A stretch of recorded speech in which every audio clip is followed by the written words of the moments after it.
The Whispering Forest. Juan and Andres were inseparable friends. Since childhood, they had shared adventures, pranks, and secrets.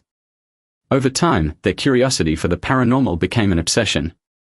They lived in a small town surrounded by a dense forest, shrouded in mystery and fear. The Whispering Forest, as the locals called it, was a place full of unsettling legends. No one dared to enter it, especially at night, when it was said that the trees began to speak. Juan, always a skeptic, laughed at these stories. "Come on, Andres, do you really think a forest can talk?" he asked one afternoon while they had coffee at home.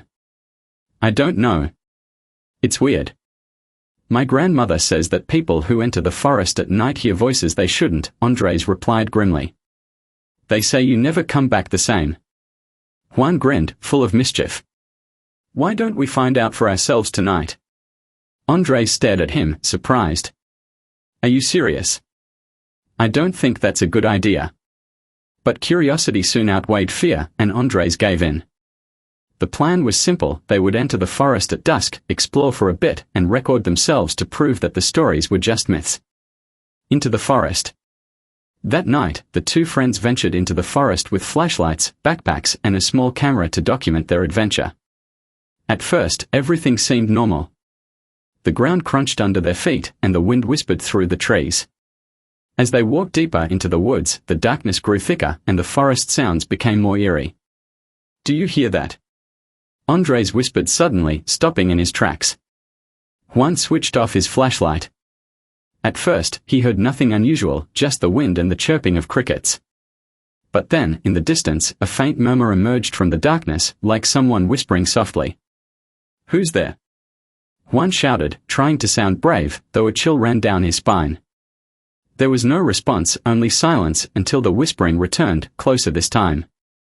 It wasn't just one voice but several, overlapping in an unsettling chorus, speaking in a language they couldn't understand. "I don't like this, Juan," Andres whispered, clutching his flashlight with trembling hands. "We should go back." "Go back? We've barely started," Juan said, trying to mask his growing unease. The cabin in the woods. As they continued down the trail, they stumbled upon something unexpected: an old wooden cabin that wasn't marked on any map. The structure looked abandoned, with broken windows and a door hanging from rusted hinges. "Should we go in?" Juan asked with a daring grin. "This is a bad idea," Andres muttered, but he followed anyway. Inside, the air was thick and damp, as if no one had been there for years. The furniture was broken, and yellowed papers littered the floor. On one wall hung an ancient grandfather clock, still ticking, even though the cabin seemed long forgotten. "This is weird," Juan said, shining his flashlight on the clock. Suddenly, Andres's flashlight flickered and began to fail. The lights dimmed and the air turned colder. Then they heard it again, the whispering, but this time, it came from inside the cabin. "Did you hear that?" Andres gasped, stepping back toward the door. "Sure." Juan raised a hand. "It's coming from down there." They found a trapdoor hidden beneath an old rug. Without hesitation, Juan lifted it, revealing a staircase descending into the dark. A foul stench drifted up from below. "I'm not going down there, Juan. This is insane." Andres protested, panicking. "Just for a minute. We'll go down, record a little, and leave," Juan insisted as he descended the first few steps. The descent. As they descended, the whispers grew louder. They weren't just random noises, it was as if someone was speaking directly to them, calling their names. "Juan. Andres. You shouldn't have come," the voices echoed, overlapping like a sinister chant. When they reached the bottom, they found a subterranean room with walls covered in strange symbols, drawn in what looked like dried blood. In the center of the room stood a large mirror, surrounded by extinguished candles. "What is this place?" Andres asked, panic rising in his voice. Juan approached the mirror and shone his flashlight on it. Both friends froze in horror, their reflections were missing. Instead, they saw distorted versions of themselves, older, exhausted, with hollow eyes. "This can't be real," Andres shouted, backing away in terror. Suddenly, the mirror began to tremble and the candles lit up on their own. A cold wind swept through the room and the whispers turned into screams. "We have to get out of here, now." Andres yelled, pulling Juan toward the stairs. The impossible return. They ran up the stairs, hearts pounding, but when they reached the cabin, something was terribly wrong. The cabin looked brand new, as if it had never been abandoned. The walls were clean, and the grandfather clock ticked perfectly, marking midnight. This doesn't make any sense, Andres muttered, glancing around in confusion. They tried to open the door, but it wouldn't budge. They banged and shouted, but no one could hear them. Suddenly, a soft, female whisper came from behind them. You shouldn't have come. Now you belong to the forest. They spun around and saw the figure of a pale woman with dark eyes and a wicked smile. She floated above the ground, her feet never touching the floor. What do you want from us? Juan asked, trying to stay calm. The forest needs new voices, she whispered. And you will be perfect. The final escape. Desperate, Juan and Andres searched for a way out. They ran to the windows, but each time they tried to break them, the glass repaired itself instantly. Finally, they found a back door leading into the forest. Without hesitation, they bolted into the darkness. But something was wrong, the path never ended. No matter how far they ran, they always ended up back at the cabin, trapped in an endless loop. This can't be happening. We are stuck. Andres cried, panic overwhelming him. Then, from the distance, they heard their own names again, but it wasn't their voices. It was the voices of their distorted reflections from the mirror. Andres. Juan. It's time. The inevitable fate. Exhausted and hopeless, the two friends realized the truth, they had never escaped the mirror. What they thought was reality was only an illusion. They were trapped in an endless cycle, condemned to wander the forest forever, their voices becoming part of the whispering wind. That night, no one in the town saw Juan or Andres again. Only the wind carried strange whispers through the trees, and if someone listened closely, they could hear the two names, blended with the forest's murmur. Juan. Andres. You shouldn't have come. Chapter 2, The Forgotten Reflection. The disappearance of Juan and Andres shook the entire town. Though no one dared mention the whispering forest, rumors spread like wildfire. Some claimed to have seen the two friends near the forest entrance just before they vanished. Others insisted that the whispers in the air now carried two new voices, but no one had the courage to investigate further. A month after the incident, Lucia, Juan's younger sister, returned to the town.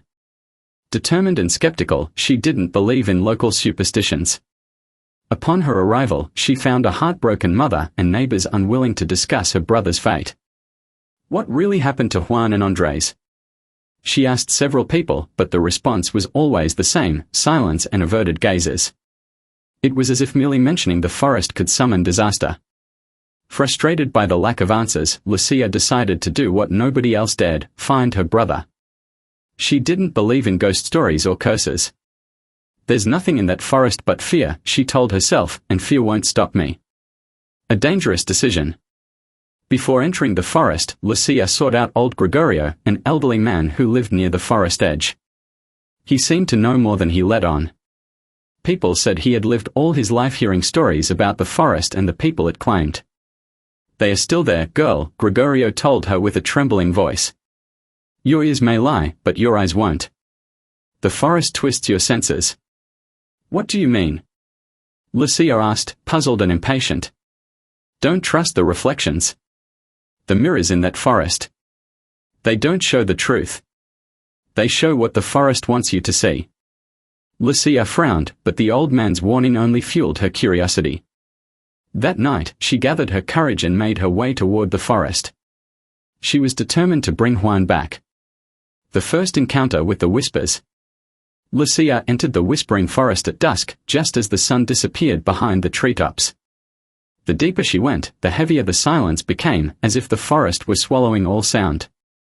Soon, the whispers began, faint at first, then louder, as if carried by the wind. But Lucia ignored them. It's just the wind, she muttered. After hours of wandering through the thick woods, she spotted a familiar silhouette, the old cabin her brother had once mentioned. It stood in ruins, with broken windows and a crooked roof. Inside, everything was eerily still. A grandfather clock, although shattered, ticked softly, marking an impossible time, midnight, exactly. Lucia pushed open the door and stepped inside, shivering as a wave of cold air enveloped her. The air smelled stale, and the creaking floorboards warned her that the cabin was unstable. Soon, she found what she was looking for, a trapdoor on the floor, partially hidden under a dusty rug. This must be it, she whispered to herself, recalling Juan's story about a staircase leading into a strange basement. Without hesitation, Lucia opened the trapdoor and descended into the dark. Reflections of the past. At the bottom of the stairs, Lucia found herself in a small underground room, eerily lit by the flicker of dying candles. In the center stood a large, ornate mirror framed by ancient symbols carved into the walls. Lucia approached the mirror cautiously, expecting to find clues about her brother. But what she saw sent chills down her spine. The mirror did not reflect her as she was. Instead, it showed a distorted, older version of herself, one with lifeless eyes and a twisted expression of despair. Then, without warning, the reflection smiled maliciously and began to move on its own, as if alive. "You shouldn't have come, Lucia," the reflection whispered, its voice a mocking echo. Lucia staggered back, her pulse racing. Suddenly, she felt a presence behind her. Turning around, she gasped in horror. It was Juan. But his face was hollow, and his eyes were sunken and empty. "You shouldn't be here," Juan's voice was a faint, ghostly whisper. "Juan!" Lucia cried, reaching for him. "We need to leave. Now." But Juan stood still, emotionless, as if something had drained the life from him. "It's too late for me. The forest owns me now. And it will take you too. The forest's game." Lucia's heart pounded in her chest. The forest was playing tricks on her, distorting reality and messing with her mind. But she refused to give up. There had to be a way out. The whispers grew louder, surrounding her. "Lucia! Lucia! Stay with us." Her thoughts became muddled, as if the whispers were weaving their way into her mind. She turned back to the mirror, only to find that Juan and Andres were now reflected beside her, both smiling with an unnatural glee. Suddenly, the basement door slammed shut, trapping her. The mirror began to tremble, and a deep, ancient voice echoed from within. "Choose, Lucia. Stay with us, or be lost forever." The walls seemed to close in on her, as if the room were folding in on itself. Lucia realized then that the forest did more than capture bodies, it trapped souls, leaving them to wander as distorted reflections. A desperate escape. Lucia remembered old Gregorio's words, "Don't trust the reflections." Without hesitation, she grabbed a nearby rock and smashed the mirror with all her strength. The glass shattered into countless fragments, and the whispers turned into agonized screams. As the mirror broke, the ground beneath her cracked, revealing a swirling portal of light. With no time to think, Lucia threw herself into it. Between reality and reflection. When Lucia opened her eyes, she found herself back in the forest. The air felt lighter, as if the forest's grip had loosened. Beside her lay Juan, unconscious but alive. "Juan! Wake up!" She shook him desperately. Juan stirred, slowly opening his eyes. He looked confused, but something in his gaze was different, the emptiness was gone. "What happened? How did we escape?" he asked, his voice weak. "It doesn't matter. We are free." Lucia helped him to his feet, and together they hurried away from the forest, never looking back. But as they reached the edge of the woods, Lucia couldn't resist glancing over her shoulder one last time. Among the trees, she saw a flicker of movement, Andres, standing silently, trapped in the reflection of that cursed place. Are they truly free? Back at home, Lucia and Juan tried to leave the nightmare behind. But something wasn't right. Every time Juan passed a mirror, his reflection lagged slightly, as if it moved just a fraction of a second too late. At night, when the house was quiet, Lucia could hear faint whispers coming from the mirrors. "You're not done with us yet. The whispering forest never forgets. And sooner or later, it will come for them again." Chapter 3: The Unexpected Return. For a few days, life seemed peaceful for Lucia and Juan after their escape from the forest, but the relief was only superficial. Something dark had followed them, though they didn't dare say it out loud. The shadows in the mirrors of their house seemed to move on their own, and whispers, barely audible, floated through the night air like a cold breath.